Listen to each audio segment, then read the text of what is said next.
आज का टॉपिक है आपके पास ट्रांसपोर्ट ऑफ कार्बन डाइऑक्साइड। अच्छा, अब आपने कहा था स्टार्ट में कि कार्बन डाइऑक्साइड 3 तरीकों से ट्रांसपोर्ट हो रहा है। कार्बन डाइऑक्साइड 3 तरीकों से ट्रांसपोर्ट हो रहा है। कौन कौन से? एक हीमोग्लोबिन के साथ बॉन्ड बना के, एक एज अ बाइकार्बोनेट और एक प्लाज्मा में डिफ्यूज हो गए। 3 तरीकों से कार्बन डाइऑक्साइड बॉन्ड ट्रांसपोर्ट हो रहा है। सबसे पहले कार्बन डाइऑक्साइड हीमोग्लोबिन के साथ बॉन्ड बनाएगा और आगे ट्रांसपोर्ट होगा। कितना परसेंट कार्बन डाइऑक्साइड इस तरह ट्रांसपोर्ट हो रहा है? 23%। कितना परसेंट ट्रांसपोर्ट हो रहा है? 23%। अब इन दोनों के दरमियान बॉन्ड कौन बनवाएगा? हीमोग्लोबिन Hb+CO2, इन दोनों के दरमियान बॉन्ड कौन बनवाएगा? वही आपके पास एंजाइम, क्या नाम है? Carbonic anhydrase. क्या नाम है? कार्बोनिक एनहाइड्रेस, जो ऑक्सीजन के साथ भी बॉन्ड बनवाता है, यानी डुअल नेचर का है। समझ आइए, इस तरह आपके पास 23% कार्बन डाइऑक्साइड ट्रांसपोर्ट होगा। इस तरह कितना परसेंट कार्बन डाइऑक्साइड ट्रांसपोर्ट होगा? 23% कार्बन डाइऑक्साइड इस तरह ट्रांसपोर्ट होगा। अब दूसरा तरीका क्या है कि एज अ बाइकार्बोनेट ट्रांसपोर्ट होगा। एज अ बाइकार्बोनेट ट्रांसपोर्ट होगा। ये केमिस्ट्री की जुबान में HCO3 को कहते हैं बाइकार्बोनेट। इस फॉर्म में कार्बन डाइऑक्साइड ट्रांसपोर्ट होगा। कितना परसेंट ट्रांसपोर्ट होगा? 70% ट्रांसपोर्ट होगा भाई। कितना परसेंट? 70%, यानी सबसे ज्यादा कार्बन डाइऑक्साइड ट्रांसपोर्ट हो रहा है एज अ बाइकार्बोनेट। जिस तरह ऑक्सीजन सबसे ज्यादा कौन ट्रांसपोर्ट कर रहा था? हीमोग्लोबिन। कौन? हीमोग्लोबिन। कितना परसेंट? 97%। कितना परसेंट? 97%। अब कार्बन डाइऑक्साइड को सबसे ज्यादा कौन ट्रांसपोर्ट करवा रहा है? बाइकार्बोनेट। कौन? बाइकार्बोनेट।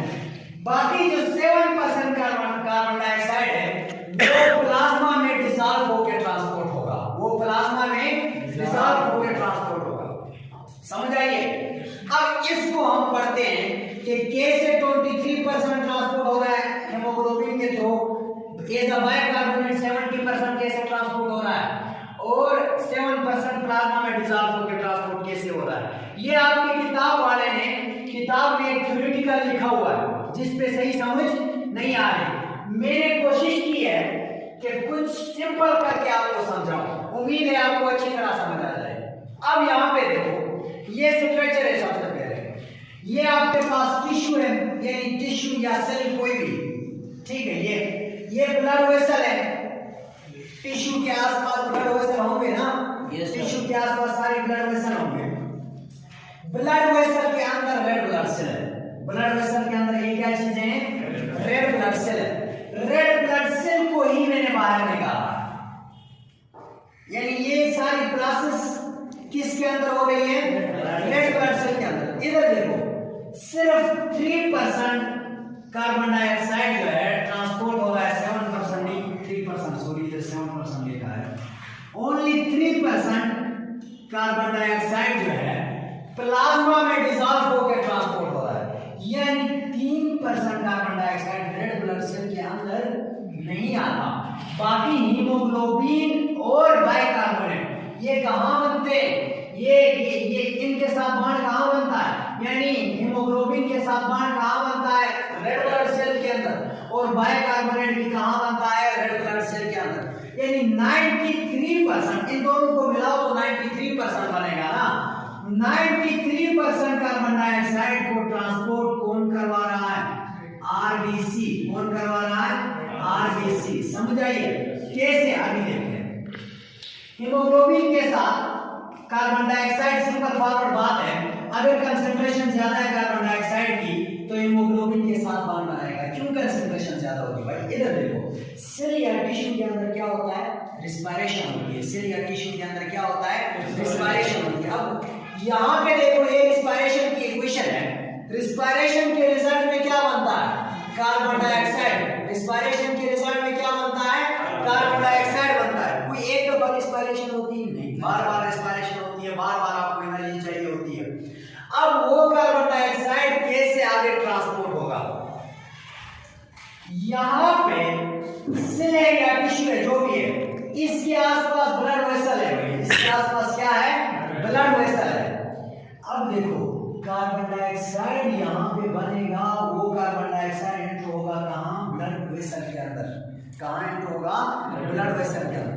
ब्लड एक टिश्यू का नाम है। ब्लड किसका नाम है? एक टिश्यू का नाम है। इसमें आपके पास व्हाइट ब्लड के सेल भी होते हैं, इसमें प्लेटलेट भी होते हैं, इसमें आपके पास रेड ब्लड सेल भी होते हैं और बहुत सारे प्रोटीन इसमें होते हैं ब्लड में। यानी अब बाकी वाटर और फ्लूइड वगैरह भी बहुत ज्यादा होते हैं। जो फ्लूइड सब्सटेंस है ब्लड के अंदर उसको क्या कहते हो? प्लाज्मा। क्या कहते हो? प्लाज्मा कहते हो ना। उसमें वो कार्बन डाइऑक्साइड ब्लड वेसल के अंदर आएगा। ब्लड वेसल के अंदर उस फ्लूइड के साथ मिक्स होके, उस प्लाज्मा के साथ मिक्स होके कितना परसेंट ट्रांसपोर्ट हो रहा है आगे? 3%। देखो ये 3% ट्रांसपोर्ट हो रहा है। ये जो समझो प्लाज्मा है, बाकी सारा प्लाज्मा ये जो दो आपने बनाई ये रेड ब्लड सेल।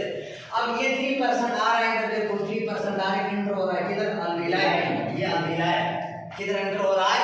अल्विलाई के अंदर 3% एंटर हो रहा है। समझ आइए। अब हीमोग्लोबिन 23% कार्बन डाइऑक्साइड हीमोग्लोबिन के साथ बॉन्ड बनाएगा किधर? रेड ब्लड सेल के अंदर। इधर आना, इसको मैंने इधर लिखा है।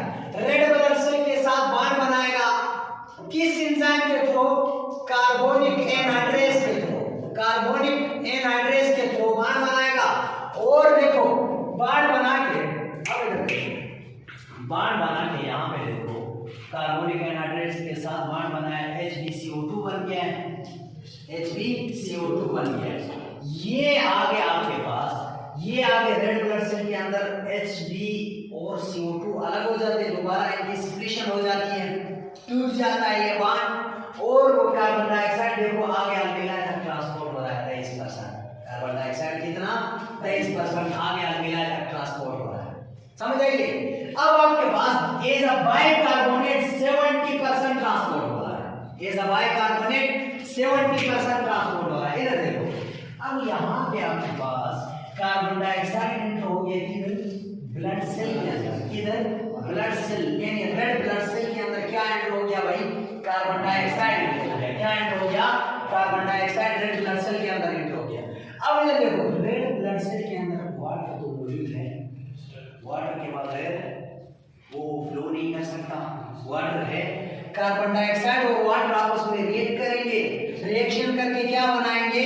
Carbonic acid. क्या बनाएंगे? Carbonic acid H2CO3। ये थ्योरी अगर लिखनी है तो आपके पास नोट करो। थ्योरी लिखने को टाइम लगता है, इसलिए मैं थ्योरी नहीं लिखवाता। जिसको समझ नहीं आती वो अपने पास थ्योरी के लिए नोट करो। देखो रेड ब्लड सेल के अंदर कार्बन डाइऑक्साइड और वाटर आपस में रिएक्ट करेंगे, रिएक्शन करके क्या बनाएंगे? Carbonic acid. क्या बनाएंगे? Carbonic acid. ये कार्बोनिक एसिड आपके पास एक वीक एसिड है। ये क्या है? ये एक वीक एसिड है भाई। क्या है? एक वीक एसिड है। Carbonic acid is a weak acid है। अब ये वीक एसिड है तो ये सूनली स्प्लिट होगा, ये सूनली ब्रेक होगा किसमें? HCO3 यानी बाइकार्बोनेट में। किसमें? बाइकार्बोनेट और हाइड्रोजन आयन में। बाइकार्बोनेट और हाइड्रोजन आयन में। अब हाइड्रोजन आयन की वजह से एसिडिटी इंक्रीज होगी कि नहीं होगी? होगी सर। हाइड्रोजन आयन की वजह से क्या होगी? एसिडिटी इंक्रीज होगी।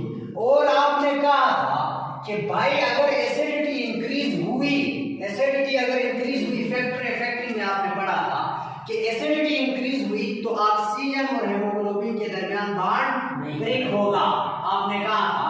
और उस टाइम बॉन्ड किसके दरमियान बन रहा है? एसिडिटी इंक्रीज हुई तो कार्बन डाइऑक्साइड और हीमोग्लोबिन के दरमियान कौन बनवा रहा है?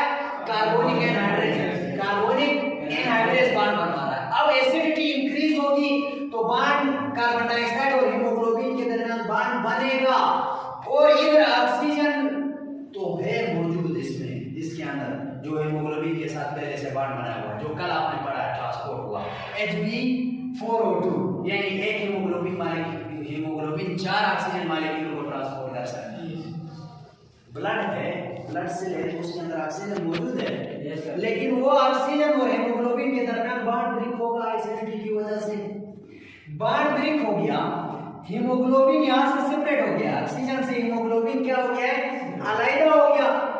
अब हीमोग्लोबिन और ये वाला हाइड्रोजन रिएक्शन करेंगे, हीमोग्लोबिन और ये वाला हाइड्रोजन क्या करेंगे, रिएक्शन करेंगे। कौन सा हाइड्रोजन, जो कार्बोनिक एसिड से हाइड्रोजन आयन निकला था उसके साथ हीमोग्लोबिन जाके रिएक्ट करेगा और बनाएगा क्या, हीमोग्लोबिनिक एसिड। HHB को क्या कहते हैं, हीमोग्लोबिनिक एसिड।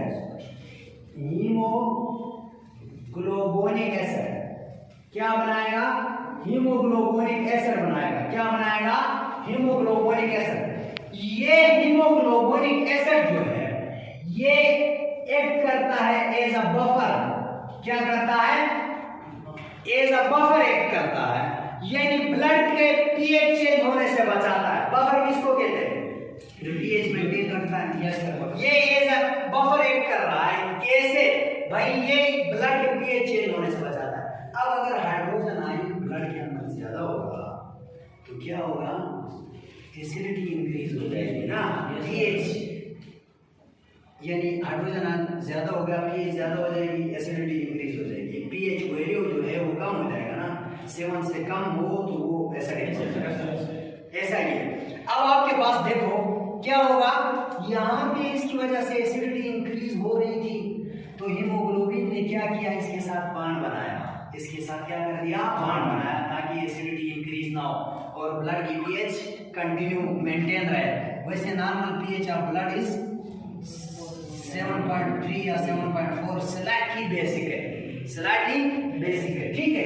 इस तरह अब देखो हीमोग्लोबिनिक एसिड बन गया, हीमोग्लोबिनिक एसिड बन गया। ये किस बेस पे एक्ट कर रहा है, कैसा एक्ट कर रहा है, act as a buffer, it act as a buffer के तौर पर एक्ट कर रहा है। कैसे बफर के तौर पर, because it maintain the pH of blood. कैसे कि यहां से जो हाइड्रोजन आया था उसके साथ बॉन्ड बना के, उसके साथ बॉन्ड बना। अब देखो यहां पे बाइकार्बोनेट आयन बन गया है, यहां पे क्या बन गया है, बाइकार्बोनेट आयन बन गया है। ये एमसीक्यूज है टेस्ट का, मेडिकल टेस्ट का, कि bicarbonate ion form inside the red blood cell. Bicarbonate ion form inside the red blood cell, सुनना है।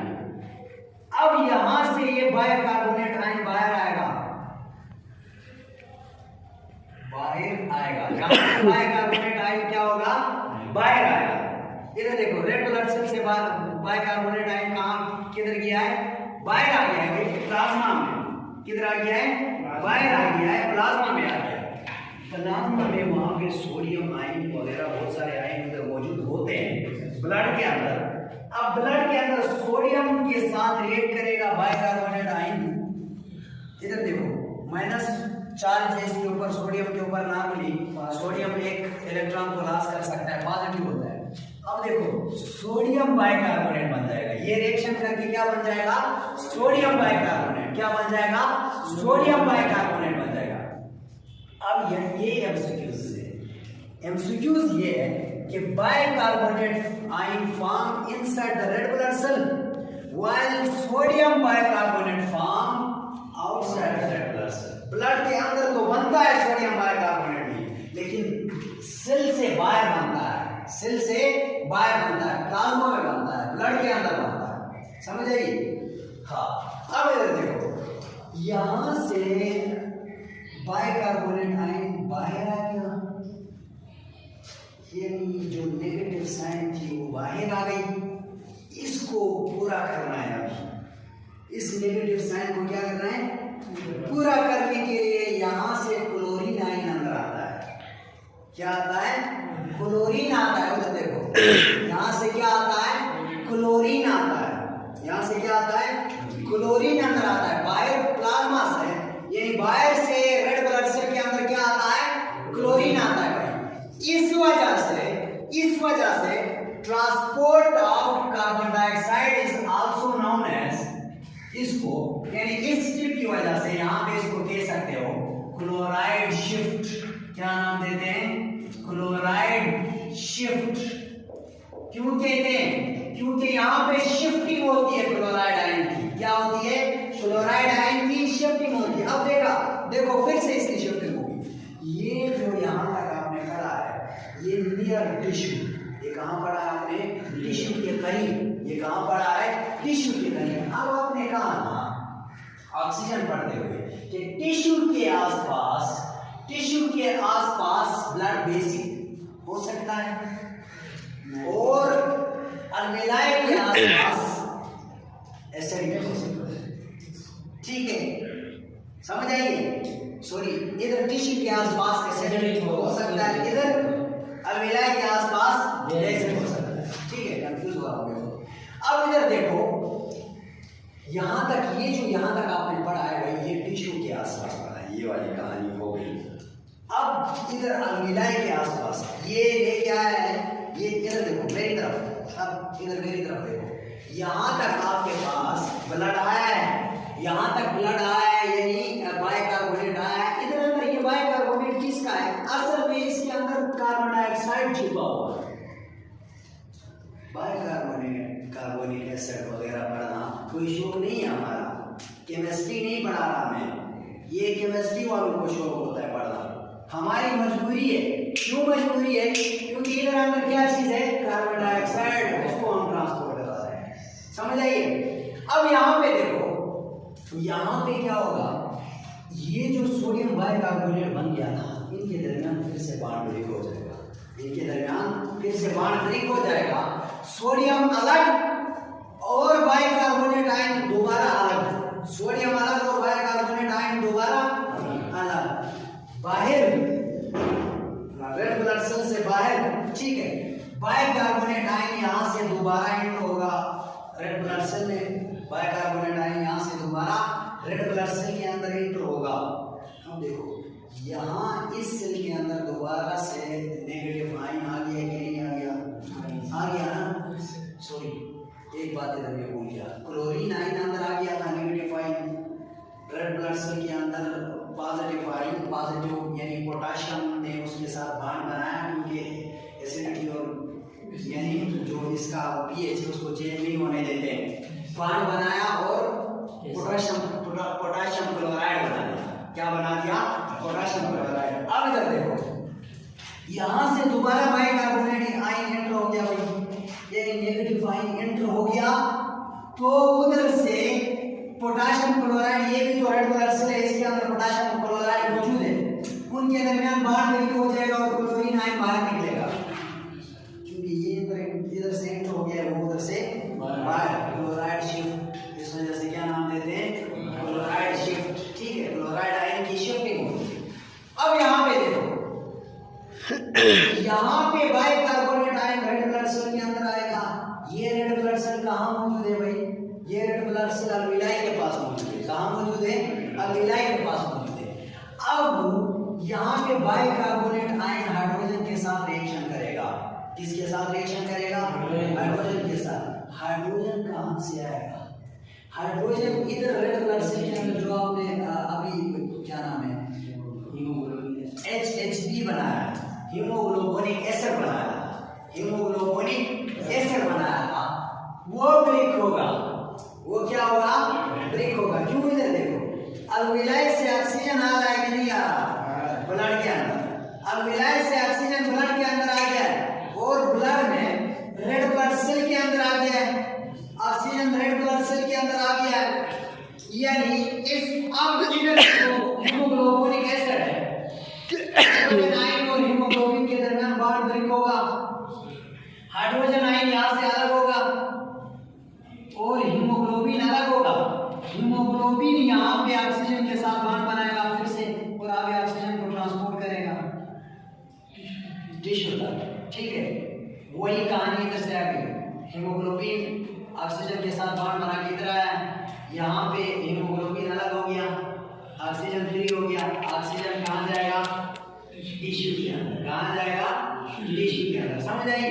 अब यहाँ पे इधर देखो, हीमोग्लोबिन जो है हाइड्रोजन को छोड़ेगा, हाइड्रोजन दोबारा जाके बाइकार्बोनेट आयन के साथ रिएक्शन करेगा, कार्बोनिक एसिड बनाएगा दोबारा से। क्या बनाएगा? कार्बोनिक एसिड बनाएगा। ये कार्बोनिक एसिड है, कार्बोनिक एसिड दोबारा टूटेगा वाटर और कार्बन डाइऑक्साइड में, जो यहाँ पे बना भी था, मिलके बनाया था, अब दोबारा टूटेगा कार्बन डाइऑक्साइड में, वाटर ब्लड के अंदर रहेगा और कार्बन डाइऑक्साइड आगे ट्रांसपोर्ट होगा अल्वीलाई में। कहाँ? अल्वीलाई में।